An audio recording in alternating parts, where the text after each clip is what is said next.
इसलिए चाणक्य नीतिकार ने गृहस्थ जीवन का एक सुख बताया है, बहुत अच्छा सुख बताया।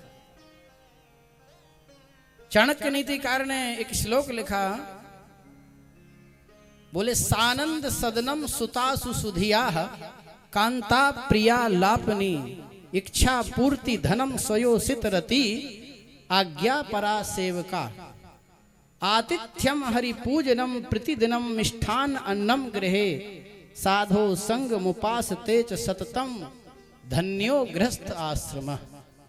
किसी ने पूछा चाणक्य से कि बोले महाराज गृहस्थ आश्रम का सुख क्या है, जीवन का सुख क्या है? संत महात्मा तो सुखी है ही है, उनके यहाँ क्या परेशानी, उनको कोई तकलीफ नहीं रहती है, जो मिल गया सो आनंद है।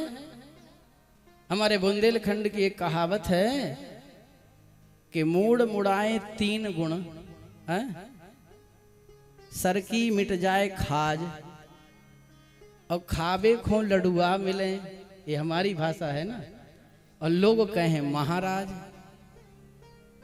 तो वहां तो कोई कमी नहीं है।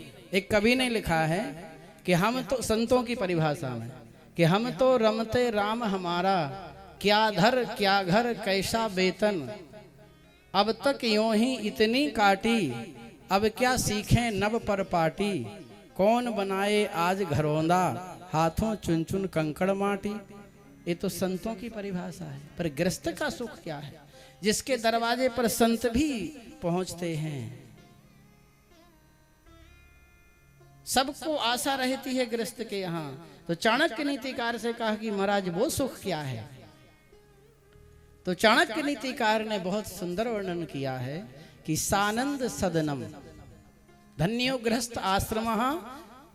गृहस्थाश्रम में जो धन्य है, विशेषता है, वो क्या है? बोले आनंददायक रहने के लिए निवास हो। सदन माने घर।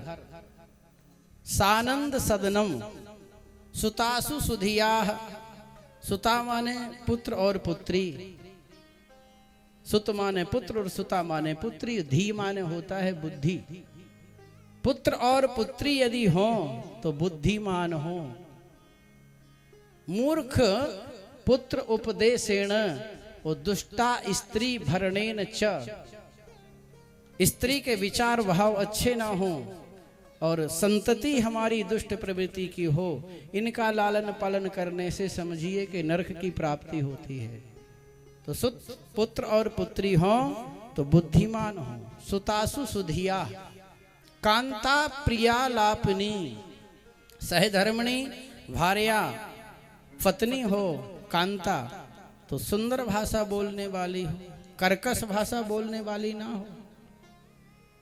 हमारे उपनिषद भगवान कहते हैं कि जहां सुंदर भाषा बोलने वाली, अच्छे विचारों वाली, सद्व्यवहार वाली, अच्छी दृष्टि वाली नारी होती है, यत्र नार्यास्तु पूजन्ते रमन्ते तत्र देवता, वहां देवताओं का वास होता है। तो कांता प्रिया लापनी, अच्छी भाषा बोलने वाली, इच्छा पूर्ति रतम, जितने में हमारा काम चलता हो उतना धन हो, ज्यादा धन होगा तो भगवान को भूल जाएंगे।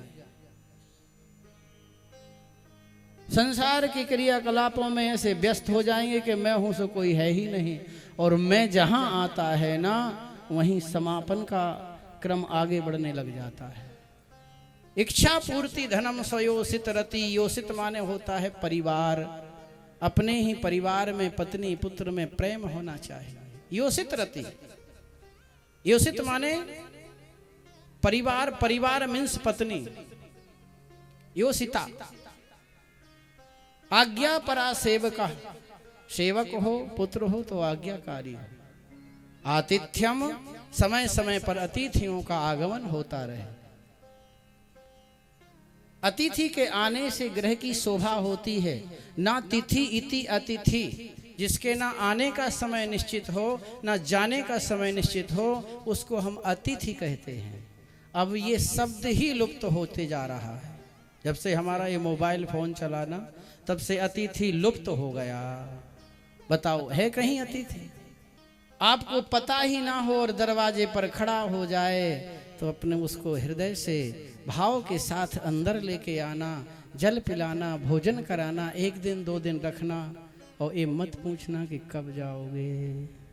है महाराज, पहले आप सबको मालूम है हमारे यहाँ मेहमान आते थे तो 1 दिन आते थे और दूसरे दिन रुकते थे और तीसरे दिन जाते थे, और नहीं भी जाते थे तो उनसे कहते नहीं थे कब जाओगे और क्या प्रोग्राम है आपका, कैसा क्या शेड्यूल है।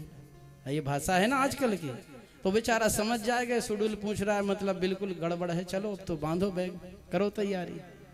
लेकिन ग्रस्त की शोभा है आतिथ्यम, अतिथियों का आगमन होता रहे, हरि पूजनम, रोज घर में भगवान का पूजन होता रहे।